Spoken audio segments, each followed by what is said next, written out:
சமூக ஆர்வலரான அன்னை வி.ஜி. சரவணன் அவர்கள் கடந்த 4 ஆண்டுகளுக்கும் மேலாக ஸ்ரீவைகுண்ட தொகுதி மற்றும் அதன் சுற்று வட்டார பகுதிகளில் உள்ள ஆதரவற்ற ஏழை எளியவர்களுக்கு இல்லம் தேடி இரவு உணவு திட்டத்தை ஏற்படுத்தி உணவு வழங்கி வருகிறார்.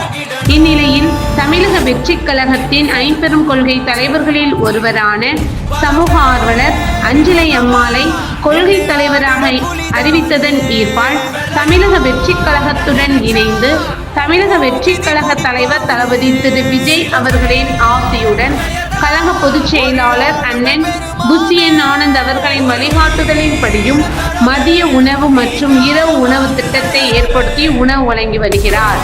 1/8/2025 இன்று ஸ்ரீவைகுண்டம், கோட்டைக்காடு, உண்டியலூர், ஏரல், கீழமங்கலக்குறிச்சி ஆகிய பகுதிகளில் உள்ள ஆதரவற்ற ஏழை எளியவர்களுக்கு மதிய உணவும், அண்ணா நகர், கொட்டாரக்குறிச்சி, ஆறுமுகமங்கலம், அரசங்குளம், மாரமங்கலம், இதயற்காடு, தளவாய்புரம், சம்படி காலனி, மேலுச்சம்படி மற்றும் அதன் சுற்று வட்டார பகுதிகளில் உள்ள ஏழை எளியவர்களுக்கு இரவு உணவும் தமிழக வெற்றிக் கழகம் தூத்துக்குடி மேற்கு மாவட்டம் சமூக ஆர்வலரான அன்னை வி.ஜி. சரவணன் அவர்களின் சார்பில் இன்று 205 நபர்களுக்கு உணவு வழங்கப்பட்டது.